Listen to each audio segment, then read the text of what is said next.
are Locked On Blackhawks, your daily podcast on the Chicago Blackhawks. Part of the Locked On Podcast Network, your team every day.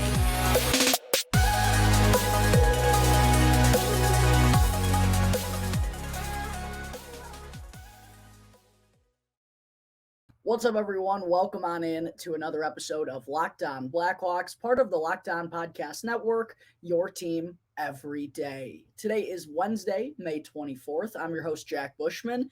You can find me out on Twitter at JackBushman2, or you can also go and check out my Strictly Blackhawks account at Talkin' Hockey for all the latest Blackhawks news and updates. And real quick, just a reminder that you could subscribe or follow along for free on YouTube and wherever you may be listening to your podcasts. Make sure to go and do that real quick so that way you can get the latest episode as soon as it's available each and every day. All right, good afternoon, everyone. As always, thank you all for joining me on another episode of Locked On Blackhawks, your one-stop shop for all things Chicago Blackhawks. And thank you all for making the show your very first listen here to start off your day. And to open things up this afternoon, I wanted to start by getting into some off-season updates that we got yesterday from none other than Scott Powers of The Athletic, one of the very best in the business as far as I'm concerned. And as we are now just over a month away from the 2023 NHL Draft, Powers provided some good updates and some good insight on kind of the Blackhawks mentality right now and some other things leading up to the draft, which again is June 28th in Nashville, Tennessee. The first thing he wanted to make sure to emphasize, though, is don't worry, Blackhawks fans. Connor Bedard is absolutely going to be the number one overall pick. I know there have kind of randomly been some concerns out there about the possibility of taking Adam Fantilli with the first overall selection. That was never going to happen. It's not even a thought for the Chicago Blackhawks. Connor Bedard is going to be calling Sweet Home Chicago his new home city come June 28th. Don't you worry about that, Blackhawks fans. But one thing in particular that I have been talking about here on the show a bunch as of late, and, you know, we've also heard multiple folks from the Blackhawks front office kind of speak out about this as well here recently, and that's the possibility of packaging some of the Blackhawks picks that they have. Of course, they have 4 second-round picks at the moment, along with the first overall selection and the 19th overall pick inside the first round. So there's been a lot of talk about potentially packaging the 19th overall pick along with 1 or maybe 2 of those second-round selections in order to try and move up earlier than number 19 in the NHL draft. But according to Powers, it sounds like the Blackhawks at this point in time aren't too optimistic about finding a trade partner and being able to move up, finding a trade partner and finding a way in order to move up. It doesn't sound like they're too positive that that's going to happen. And some of the teams that I talked about potentially that would fit as trade partners for the Blackhawks, I talked about the Washington Capitals at number 7, the Philadelphia Flyers at number 7, the Washington Capitals at number 8.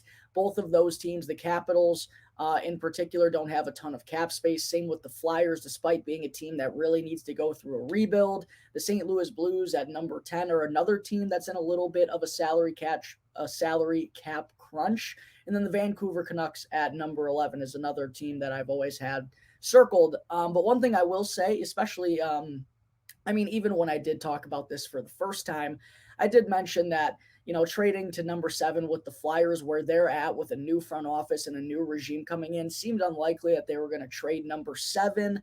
The Washington Capitals, while I do think they'd be looking to maybe shed some salary, maybe a contract like Anthony Mantha's, I don't know if that's going to be enough to move them down from number 8. Trading with the Blues at number 10 as a longtime division rival always seemed like it was probably not going to happen. But the Vancouver Canucks, Powers mentioned, this is the one team where it really feels like there could be a possibility of a deal being worked out between the Blackhawks and Vancouver. And I've also mentioned it feels like destiny for these two teams to make some type of trade here in the offseason, just with these two situations being completely dissimilar, but they work together well, being that the Vancouver Canucks obviously need to shed some salary desperately here in the offseason. I believe they're $1.5 million over the salary cap at this point in time. And then the Blackhawks have the most cap space in the entire NHL, over $40 million.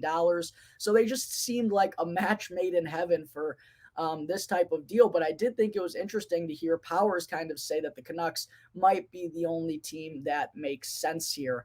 Look, it just, the number 11 pick, while there is still some value there, it's outside of the top 10. Number 7, number 8, even number 10 for the Blues. Like, in a very deep 2023 NHL draft, I understand why it's going to take a lot, or those teams aren't really even willing to depart from those picks, even if a trade would be pretty lucrative for them. It's just a very deep draft, and to have a top 10 selection in this year's draft, it feels like it could be, 3rd, 4th, or 5th in any other year. So I get why this is kind of the scenario, but yeah, the Vancouver Canucks, I've been saying it for a long time here.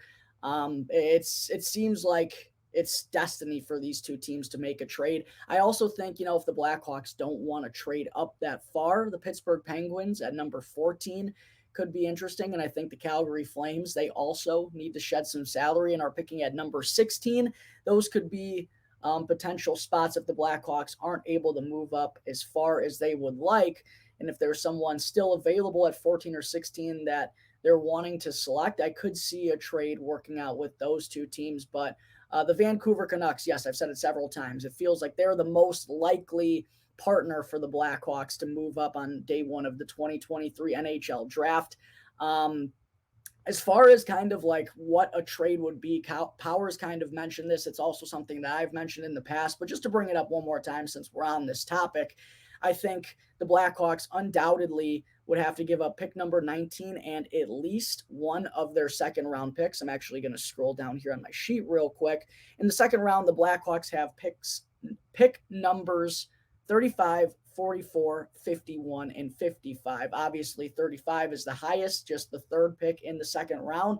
So I'd have to imagine the Blackhawks would have to offer at least pick number 19 and pick 35 in order to move up. Maybe pick number 19 and they combine numbers 44 and 51. But if I was Vancouver, just thinking from their perspective, I certainly would be asking for the highest second round pick that the Blackhawks have in return, which would be number 35. So at the very least, I think it's number 19 and one second round pick, probably the highest one that the Blackhawks have, or it'll be numbers 19, 44, and 51 in exchange for that 11th overall selection from the Vancouver Canucks, along with probably one of the three players that they're really trying to shed salary cap on from their forward group. The three names that I have been throwing around recently: Brock Besser, who's got 2 years left at $6.5 million. There's Connor Garland, who has 3 years left at $4.9 million, or maybe even someone like Anthony Beauvillier, who has 1 year left at $4.15 million.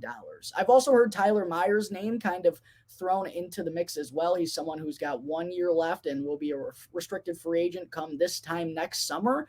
But unless the Blackhawks are moving on from Connor Murphy this offseason, I just don't see exactly how Tyler Johnson is going to fit into their lineup. Or maybe they do take on Tyler Johnson's deal and they buy him out right away because they don't want him playing games for them. They have that much cap space where they can actually still make that type of situation work. Even if, while getting Myers and just buying him out, you only get the 11th overall pick in return for those instead of, Brock Besser. But maybe that's what the Blackhawks want. Maybe the Blackhawks want to be able to keep themselves freed up financially moving forward, because you take on Connor Garland's deal. While, yes, they have a ton of cap space, he's still signed on for 3 more seasons. That's why I personally think if I were the Blackhawks organization, Brock Besser or Anthony Beauvillier would be the two that I'd be wanting to pluck from Vancouver the most. But those are kind of the players that it sounds like the Canucks are trying to get off of their books for next season. So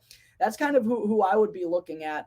But yeah, I just don't think Tyler Myers makes a ton of sense unless they were to buy him out immediately, because they have, already Isaac Phillips, Alex Vlasic, Wyatt Kaiser trying to step onto the scene next year. Maybe Kevin Korchinski, maybe someone like Ethan Del Mastro has a strong training camp. Maybe Nolan Allen, he's another defenseman on the way. And then there's still, Caleb Jones, the Blackhawks have a decision to make on him this offseason. We already know Jared Tenorti's coming back. Nikita Zaitsev is still under contract, although he could be a candidate to be bought out as well. There's just a lot of bodies already there on the back end. So I personally think Brock Besser, Anthony Beauvillier, along with the 11th overall selection would make the most sense, and it's the most likely deal in my mind for the Blackhawks to make in order to trade up from that 19th spot on day one of the 2023 NHL Draft. All right, Hawks fans, there are my thoughts on some Blackhawks NHL Draft updates. Coming up in just a moment here, I will actually break down the latest 2-round mock draft that we saw from Corey Pronman and Scott Wheeler of The Athletic. But first, I need to let you all know about eBay Motors. And for a championship team, it's all about making sure every player is a perfect fit. And it's the exact same thing when it comes to your vehicle. Every part needs to fit just right. So the next time you need parts and accessories, make sure to head over to eBay Motors, because with eBay Guaranteed Fit, you can be sure every part you need fits right the first time around. Just add your ride to My Garage and look for the green check mark to know the part will fit, or else you'll get your money back. Because just like in sports, confidence is the name of the game when you shop on eBay Motors. And with over 122 million parts to choose from, you'll be back in the game in no time. After all, it's easy to bring home a win when the right parts are guaranteed. So get the right parts, the right fit, and the right prices on ebaymotors.com. Let's ride. Exclusions apply. Eligible items only. All right, back here on the Locked On Blackhawks podcast, part of the Locked On Podcast Network, your team every day. Real quick before I get into segment 2, I want to make sure all of you, I know I have a lot of new viewers and a lot of new listeners out there, which I greatly appreciate. Make sure to go and hit that subscribe button if you're watching this show for the first time on YouTube. If you're not already subscribed to the channel, it really does help me out tremendously. I'm getting closer to the 1,000 subscriber mark, which that means I'll start getting paid from YouTube, so it really helped the boy out if you went and smashed that subscribe button down below. Also, make sure to go and follow Locked On Blackhawks on Instagram at @LO_Blackhawks. I'm going to be having a giveaway sometime soon, and I'm going to be offering like 4 or 5 awesome little Blackhawks trinkets to whoever winds up being the winner there. And I know one of the things you're going to have to do in order to qualify is you have to be subscribed to Locked On Blackhawks on Instagram. And I've recently been posting a lot of reels there, a lot of awesome pictures and videos and highlights and clips of the show and whatnot. So make sure to go and follow Locked On Blackhawks on Instagram. You're going to have to do it anyways to win the giveaway. I greatly appreciate all of your support. All right, segment 2. Just yesterday, Scott Wheeler and Corey Pronman of The Athletic actually dropped their 2-round 2023 NHL Mock Draft. And obviously, as I just referenced, the Blackhawks have 6 picks within the first 2 rounds. They have the 1st and 19th overall selections, along with the 35th. Oh boy, now we're testing me. The 35th, the 44th, the 51st, and the 55th. So I figured I would share with you who Pronman and Wheeler have the Blackhawks taking with all of their early round selections. And by the way, let me just say I haven't done a complete player breakdown on all of these prospects, so I'm not the most familiar with them. I did a little bit of research and did my due diligence this morning to kind of be a little bit more familiar with each of these players, but haven't gone through complete NHL draft profiles on these guys. So take everything I say with a little bit of a grain of salt here. But obviously, number 1 overall, the Blackhawks are going to be selecting from the Regina Pats. Connor Bedard out of the WHL, the 17-year-old phenom, is coming to Chicago in a little over a month, baby. But it was really interesting to see who Pronman and Wheeler kind of had the Blackhawks selecting with some of their other picks with the 19th overall selection. And of course, this is in a world where the Blackhawks stay home at number 19 and aren't able to trade up earlier in the first round. They have the Blackhawks taking Daniil Boots at number 19, a winger out of Yaroslavl. Played a little bit in the KHL this past year, but mostly played in the MHL, the step right below the K. The first thing that stands out about Boot is he's 6'5". You don't see a lot of 6'5" forwards, but he pairs that with a really strong scoring touch. He's been more of a goal scorer than a playmaker so far throughout his young career. And kind of what Wheeler had to say is he's someone who should complement a player like Connor Bedard and Frank Nazar really well in the long term. Tallied 26 points in 26 games with Yaroslavl, as I referenced, in the MHL this season. So interesting to see the Blackhawks potentially going with a guy that's 6'5" at the forward position. I know Daniil Boot's kind of like someone who's kind of been projected to go all over the first round. I've seen him inside the top 15. I've seen him in the late 20s, getting into the 30s. So it will be interesting to see if the Blackhawks do stay home at number 19 and he's still on the board. Will they go with Daniil Boot? There also are some concerns because he is a Russian prospect, and you never know exactly when those guys are going to be coming over. Example A, Matvei Michkov, who is projected to go inside the top 5 of the 2023 NHL draft. It is worth noting that if the Blackhawks, this was a hypothetical question thrown Kyle Davidson's way a couple of months ago, but he was asked whether, if they get the 4th overall selection and Bedard, Fantilli, and Leo Carlsson end up going there, would the concerns about Michkov coming over to North America, would that kind of push the Blackhawks away from taking him? And Kyle Davidson really said, basically no. So if Daniil Boot is available at number 19 when the Blackhawks are on the board, will be interesting to see if they end up going that direction. With the 35th overall selection, the 3rd pick in the 2nd round, Wheeler and Prodman had the Blackhawks taking Bradley Nadeau,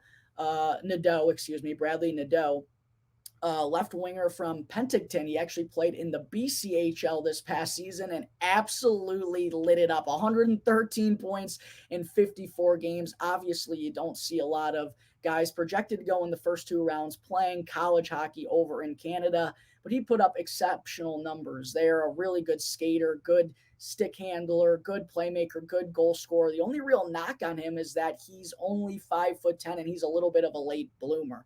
But he is going to be playing for the Maine Black Bears. Oh, I forgot their team name off the top of my head. He's going to Maine for next season.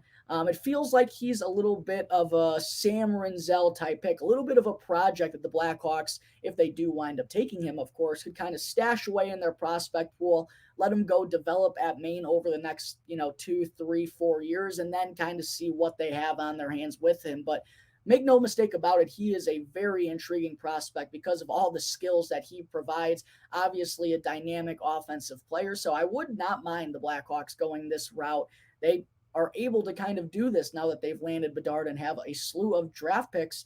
They can afford to kind of take on these projects like a Bradley Nadeau here with pick number 35. With their next 2nd round pick coming at number 44, Prodman and Wheeler had the Blackhawks taking Kalen Lind, a center from the Red Deer Rebels of the WHL. That's actually where Reese Johnson played his junior hockey. Same with Brandon Hagel. That was really kind of bringing me back to some good memories of like 3-4 years ago when those guys were first stepping onto the scene, and I was really first kind of getting involved in covering the Blackhawks and whatnot. And a couple of intriguing prospects there that played for the Red Deer Rebels. And here's another intriguing prospect for Red Deer and Kalen Lind, one of the biggest, what's the word I'm going for here? Influences in all aspects of the game for one of the top teams in the WHL this season. He's got some good size, very well-rounded, a tenacious forechecker. When I was watching some video on Kalen Lind, the compete level and the work ethic, my oh my, it really kind of made me think about Paul Ludwinski, a guy who's an absolute wrecking machine out there on the ice. Lind may not be known for his offensive skills. He only had 44 points in 43 games this year for Red Deer, which kind of leads to some concerns about drafting him this high in the 2nd round. But the way that he plays the game without the puck on his stick, the intensity and the energy that he provides shift to shift, I think this would be a sound, safe selection for the Blackhawks here in the 2nd round. With pick number 51, crazy how many 2nd round picks the Blackhawks are slated to have in the 2023 NHL draft. The Blackhawks took Matthew Cataford at number 51, a right winger from the Halifax Mooseheads of the QMJHL. They actually just lost out to Patrick Roy's Quebec Remparts in the QMJHL championship game. But another versatile forward here is Matthew Cataford. He had 75 points in 68 games for, as I referenced, one of the top teams in the Q this year. Also plays a sound defensive game, kind of like Kalen Lind, good work ethic, good compete level. Feels like a surefire potential bottom 6 pick, a bottom 6 lock one day at the NHL level because all the things he does well in the intangibles. A little bit more offensively skilled, I think, than Kalen Lind, which is interesting to see here. But that's who Pronman and Wheeler have the Blackhawks taking at number 51. And then with number 55, a very interesting pick here, Niko Mijatovic, left winger from the Seattle Thunderbirds of the WHL, a team that us Blackhawks fans are very familiar with at this point in time.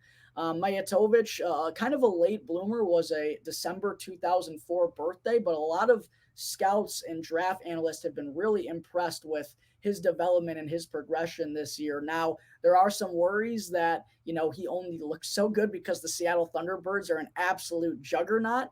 But I do think it could be an intriguing pick here for the Blackhawks. Someone who has a really good size and skill combo, obviously is already familiar with Kevin Korchinski, Nolan Allen, and Colton Dock. Has been around a winning group all season long, so the resurgence has kind of brought Mijatovic onto the radar here, and I think it would be a very intriguing pick to see the Blackhawks go with him at number 55. Obviously, these are just mock drafts, though, and things are not going to shape up exactly this way. Hell, the Blackhawks probably won't even have all 4 of these second-round picks to make come June 28th. But one thing that stood out to me, and again, this is from Corey Pronman and Scott Wheeler, while they are 2 very respected draft scouts and analysts here, they're not tied in with the Chicago Blackhawks. Their job is to kind of oversee all 32 NHL clubs and see what they need. So while they aren't as tuned in, maybe as like the day-by-day beat writers for the Blackhawks are, to see them go with 6 forwards here with the Blackhawks' first 6 selections in the 2023 NHL draft, to me, that is not shocking whatsoever. I will say, I wouldn't be surprised if the Blackhawks went with a goaltender, maybe in the 3rd round. And with one of these first 6 picks, I do think, and I don't think we should be shocked to see them take a right-handed defenseman, because most of the guys coming up in the system, I just referenced Phillips, Vlasic, Kaiser, Del Mastro, Allen, Korchinski. All those guys are left-handed defensemen. Eventually, you're going to need some righties in the system to be able to do it as well. It can't just be Seth Jones, and the 2 that kind of stand out. Alec Regula might be on the outside looking in, and who knows if he's even going to be brought back to the Blackhawks next year. And Sam Renzel is still probably 3 years away from hitting the professional scene. So I wouldn't be surprised to see the Blackhawks go with a right-handed defenseman with one of these first 6 picks, but absolutely it's very clear and shouldn't be surprising to see that they're likely going to add a lot of forward depth with their draft picks here in 2023. It's just the one area of the prospect pool that they could deepen a little bit more. Obviously, they added some depth last year. I believe 11 of the 13 selections they made in the 2022 NHL draft were at the forward spot. I wouldn't be surprised to see them go with that mentality once again here. It's the weakest part of the prospect pool at this point in time, but with the luxury of picks they have now, it might not look that way in just a couple of years down the road. All right, Blackhawks fans, there are Corey Pronman and Scott Wheeler's mock selections for the first 2 rounds of the 2023 NHL draft. Make sure to stay tuned, Blackhawks fans, because coming up in just a moment, I still have to get into forward Ryan Leonard's 2023 NHL Draft Profile. But first, I need to talk to you all about Bird Dogs. And if you're looking for fit, comfort, and versatility, then look no further than Bird Dogs. I personally love their stretchy fabric that makes me extra comfortable in their shorts and pants, and they give me the freedom that I need to wear them wherever, whether that's on the golf course, whether I'm going to a work meeting, or if I'm just hanging out with friends. I can wear Bird Dogs anytime that I want.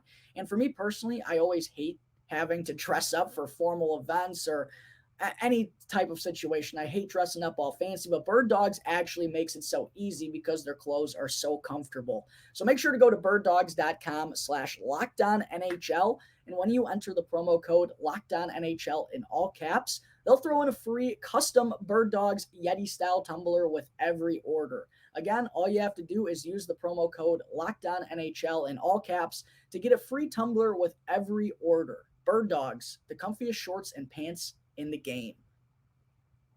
All right, before I wrap up today's show, folks, I do still have to get into another 2023 NHL Draft Profile here on the Locked On Blackhawks podcast. And I didn't talk about this in segment 1 on purpose. I guess it didn't really matter because the title of today's episode gives this away regardless, but mentioned in Scott Power's article that released yesterday where he provided some updates on the Blackhawks mentality going into the 2023 NHL Draft and making sure to let all of the fans out there know that Connor Bedard is going to be the number 1 overall pick. One thing that Powers did add in there is that the Blackhawks in particular really liked Ryan Leonard from the United States Development Program. He's someone who has kind of been thrown around there with picks number 6, 7, 6 through 10, 6 through 11. That's probably the range where Leonard is expected to go. There's kind of that clear-cut top 5 at this point in time. But according to the Blackhawks, they liked Ryan Leonard so much that, if they had the 4th or 5th overall selection, he would have been right there in consideration with Matvei Michkov and Will Smith. So they really liked what they saw out of Ryan Leonard. I don't know if they'll be able to trade up to get there, but I figured why not have Ryan Leonard be the next 2023 NHL Draft Profile that I break down here on the show. So without further ado, let's get into Ryan Leonard. He's a 5'11", 181-pound center for the United States Development Program. He most recently put up 94 points in 57 games there combined between, the USHL playing for the U18 team. He totaled 94 points, 51 goals, and 43 assists in 57 games. I believe that was the 4th highest point per game clip of any player for the United States Development Program of all time, behind, I want to say, Jack Hughes, Will Smith, and Cole Caulfield. He was also ahead of Logan Cooley and a couple of other high-end first-round selections from the past couple of years. So a very dynamic offensive season for Ryan Leonard. He also went on to add 17 points in 7 games while being an alternate captain for the United States at the U18 World Juniors. And he'll be attending Boston College next season as a freshman, a very prestigious program in the NCAA. So obviously really impressive numbers at every level for Ryan Leonard this year. Incredible stuff for the development program, was a leader on and off the ice for the U18s at the World Juniors. And that's why he's looked at pretty highly, as I mentioned, someone who's expected to go in between picks number 6 and 11. Sportsnet had him ranked 6th. Elite Prospects has him 7th.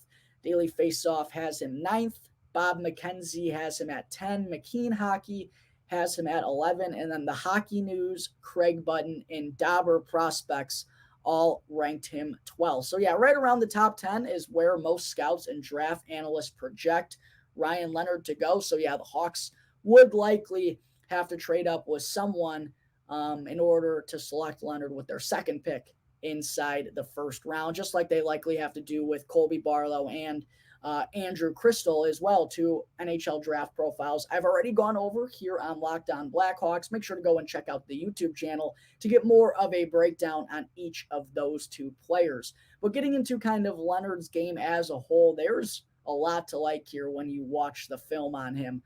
He's an extremely versatile forward who actually played all 3 positions for the United States Development Program this season. And I do think that's really important because, obviously you want someone this high, you want them to be a center if you can, because centers are playing with the puck more. They have the most space out there on the ice. They can create the most. But for Leonard to kind of be able to do it at all 3 positions when, most guys are just, highly exceptional at one, he thrived in all 3 spots in all 3 different roles. And I think that's something that you need to look at with high regards for a kid at 17, 18 years old. He's already got the versatility to play multiple different positions. The faceoffs and the defensive side of the game have not been an issue whatsoever.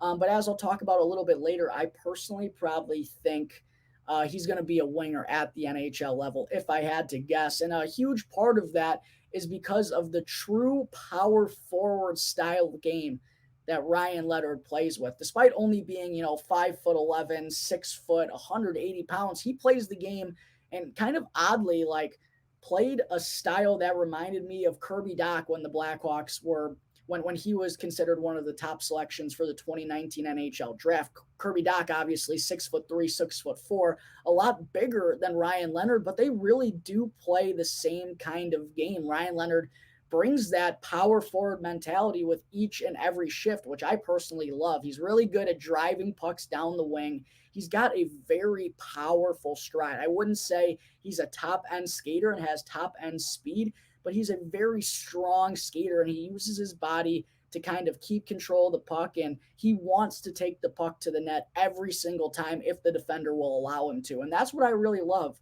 the willingness and the desire to take the puck to the dirty areas. He's not going to just pull up and try to make a spinorama and find a trailer in transition. No, if it's a one-on-one battle there and Leonard feels like he has the advantage, he has the inside angle and has a leg up on the defender, he's going to take advantage of it. And in fact, I would go as far to say as he likes to pressure defensemen. He likes to feel their body on his and kind of knows how to react based off that, whether he has to kind of make a read or whether he knows he's got the step on his man and can take it to the net. When he's got that step, he's going to take it to the net every single time. And that powerful stride of his really allows him. And I think that's probably the reason why, being only 6 foot, 180 pounds, that he's so capable of keeping defenders off of him and why he's able to protect the puck so well, because he's such a strong skater and he pairs that along with really good balance. Like, you don't see Ryan Leonard getting knocked off pucks too often and losing the puck all that frequently. So I really think that combination of skills is very, very prevalent for a guy who's under 6 feet tall. And then he absolutely has the finishing touch to go along with it around the net. He knows what to do with it once he gets to those dirty areas to get the finished product. So there's a lot to like with that power forward style. Again, I wouldn't say he's an elite skater, but he's got a good first burst and he's really strong on his edges, which always gives him an advantage. And then he's also a proven responsible defensive player already at 18 years of age and is very aggressive out there on the forecheck. He's when watching kind of a breakdown on the line that he played with a lot of the season for the United States Development Program, he was mostly the guy that would go in first on the forecheck and kind of disrupt things and make things happen. And then to go along with it, when he does force that turnover, I think he does a really good job at making reads in a hurry. His vision and his IQ, maybe it doesn't get talked about enough because of the power forward style that he plays, but it's very noticeable when he's making those reads and turning defense into offense. He can make those quick passes in transition and in tight areas, and a really good first outlet pass as well to kind of spring things going the other way. So a very good defender, very responsible. And then the compete level is always there for Ryan Leonard. He's got a lot of good energy. He brings that on each and every shift, no matter what zone or what role he has to go play out there on that shift. He's willing to do it. He can be a guy who can play on the penalty kill, a capable defender, a very strong and tenacious forechecker, as I referenced. So he kind of does have a complete package type of game, and the energy and, the desire and the passion that he brings on every shift.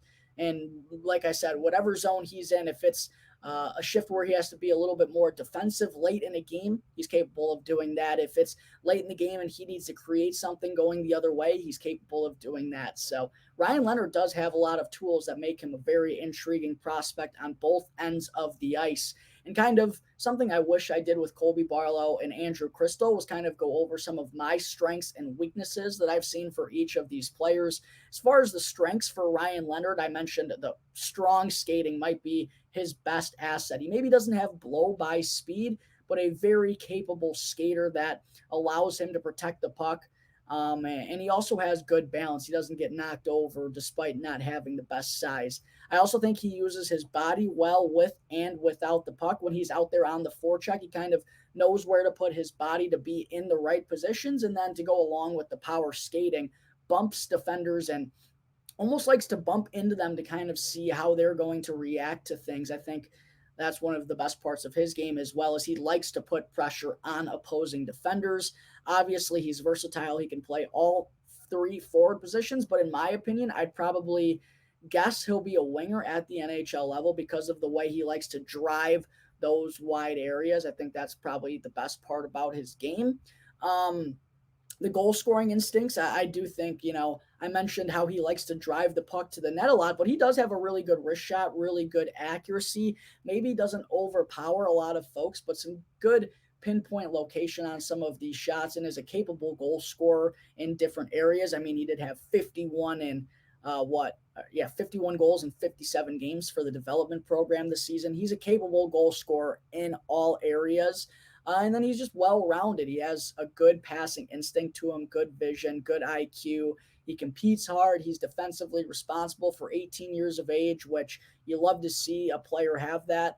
It's such an early part of the development process. So there's a lot of things to like there with Ryan Leonard. The weaknesses that I have for him, I'm a little concerned about his high-end speed and whether or not that limits the ceiling offensively, because while he is, I referenced, a little bit undersized and able to get away with that at, the junior level. And I do think it's still impressive. And as he gets stronger and gets more experience, that should only help him out more. But I do worry about that being one of his best skills at the NHL level, because, growing up, playing against grown men, it's just obviously a whole nother ball game. So I do have some concerns about whether Leonard's going to be as good as he is in that areas a few years down the road at the NHL level as he is now.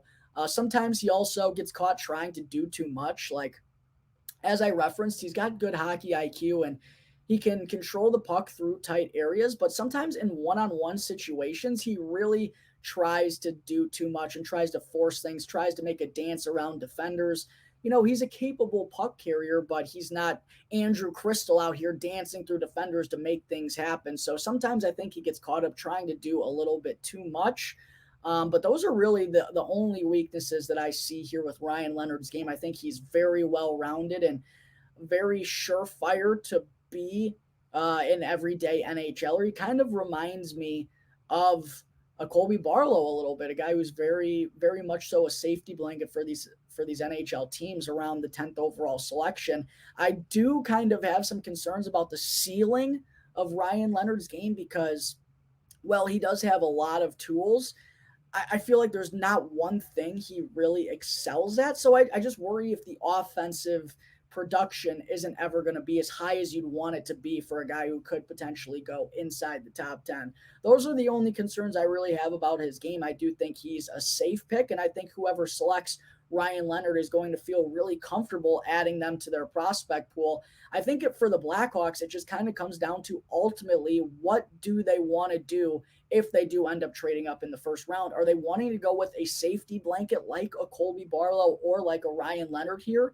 And as we heard from Scott Powers, apparently they were very intrigued by what they saw out of Ryan Leonard's game. So maybe that leads us Blackhawks fans to believe they'd rather go with a safety blanket if they are trading up, or do they feel like they're in a spot where they can take a little bit of a gamble on a player like Andrew Crystal, who might not have, the compete level and might not be as involved on the defensive side of things, but there's no denying the capabilities that he has offensively. So kind of interesting to see and hear that the Blackhawks really liked Ryan Leonard's game.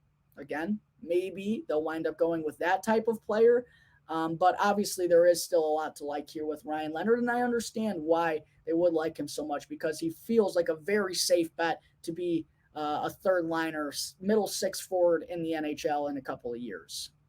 All right, folks, I think that is going to wrap up Wednesday, May 24th episode of Locked On Blackhawks. As always, thank you all again for tuning into the show, and make sure to go and follow Locked On Blackhawks for free right now, wherever you may be listening to your podcast, and go and subscribe to Locked On Blackhawks on YouTube, and you'll be able to get the latest episode as soon as it comes out each and every day. Once again, I'm your host, Jack Bushman. You can find me out on Twitter at JackBushman2, or you could also go and check out my Strictly Blackhawks account at Talkin' Hockey for all the latest Blackhawks news and updates. So until tomorrow's episode, it's going to do it here for the Locked On Blackhawks podcast, part of the Locked On Podcast Network, your team every day.